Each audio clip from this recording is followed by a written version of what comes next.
Hello, Charlene here, and today we're talking about burnout, especially for content creators who are making even weekly live streams, weekly YouTube videos, even weekly posts just to LinkedIn.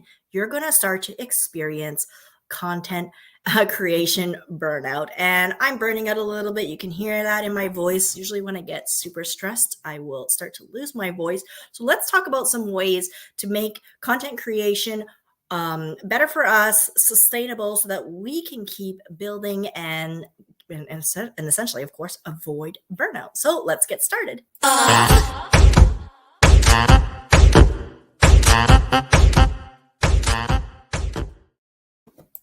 Hello, I am Charlene Tessier. I'm the founder of Strength in Numbers. I'm helping you to attract motivated prospects to your business using LinkedIn and live streaming. And today we're talking about something that has been happening to me for the last few weeks, and that's burnout. And this happens actually to all content creators.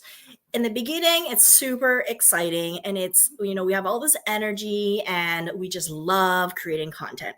As time goes on, you're going to start to experience burnout, especially if you are doing a weekly live stream like I do, or you're just creating content just on a weekly basis. Eventually, you're going to kind of burn out, and you will find that grind can be kind of a lot. So, how long has it been since I started to really experience burnout? To be honest, I didn't really burn out till actually the last few months. I've been creating content on a very weekly basis. I don't think I've actually have missed. I've even done some 30-day blitzes and whatnot, but it's been 2 years, and I have a lot of personal stuff kind of going on in my life, and this coupled with me having to just put content on, it's just causing me a lot of burnout. And I want to keep delivering great content for you week after week. And there are a few ways that you can do this. The first is to plan ahead, essentially pre schedule a time once a week where you set an hour or two to actually get a list of the live streams, say you want to do, or the posts you want to do, and map those out. At the very minimum, just do once a week. If you are really burning out and you're finding like, hey, maybe you were at a good pace of 3 or 4 a week, and now you can't maintain that because things are just really too much, keep a goal of once a week. Once a week consistently is better than not at all. And if you can, even better, always publish at the same day, same time, no matter if it's a live stream or if it's YouTube videos or if it's a post. Why? Because people will know to show up for your post, even text-based posts. So that's another thing. And you'll notice that this week I usually stream on Thursdays.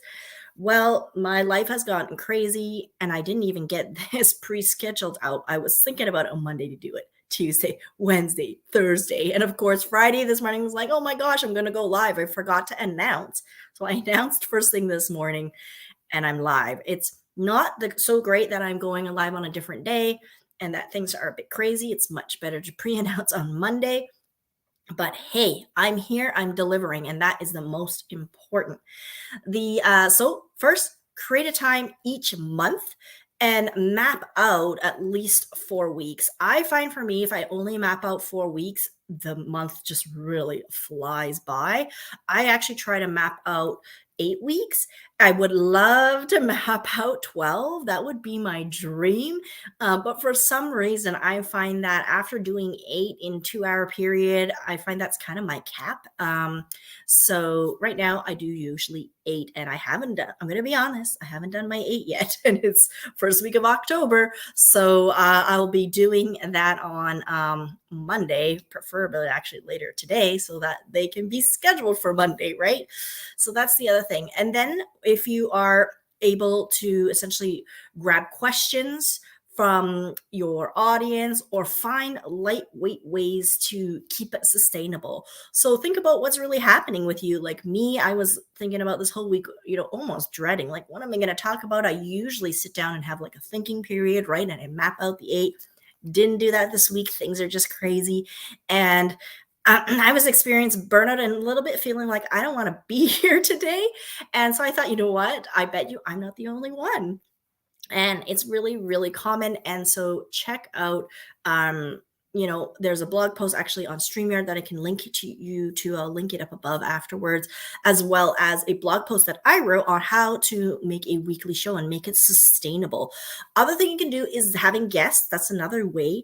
Although I do find with having guests, it can be sometimes a little bit more work, especially if you already got tons of stuff piled in. For me to try to contact a guest this week to coordinate and to get it, get it together, probably isn't going to really work.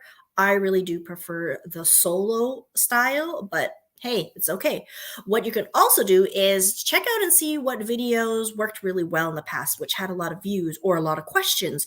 And you can either do an update of those kind of videos or answer the questions that were in the comments and create a video from that. I often sometimes do a video where it's just answering all your questions that I get through my email, through my LinkedIn direct messages, and through my comments. And so another way to make just a very lightweight and easy content when you are especially feeling burnt out. Well, those are our tips for today. Not too many, but there are 3 ways you can do it. First, make sure that you plan it out in advance as much as you can. 4 weeks is great, but try to really stretch yourself and do 6 to 8 weeks. It doesn't take tons of time. Just do it really quick in, bullet points. In 2 hours, you can easily have 8 pieces of content, one for every week, so that you never miss. Second of all, you want to look at the content you've already created and see how you can either just improve upon it, maybe take a different angle to it, maybe answer the questions that people have been asking you in your inbox that you're trying to get to, like me. So it's a great way to essentially have a lot of content and answer questions people are actually really asking you.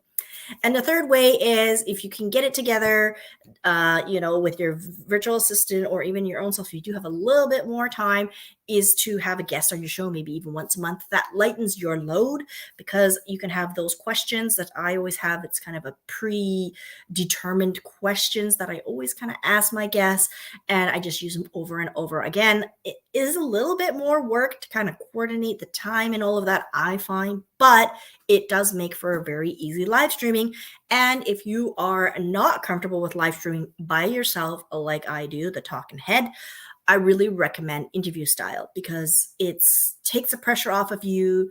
You got someone to chat to. It's just like having a coffee chat with somebody, and you're sharing great value information with the audience. And it's a super easy way to get started with live streaming. So today, my free gift to you. Oh, I have a comment here. Yes. Hey, Shelly.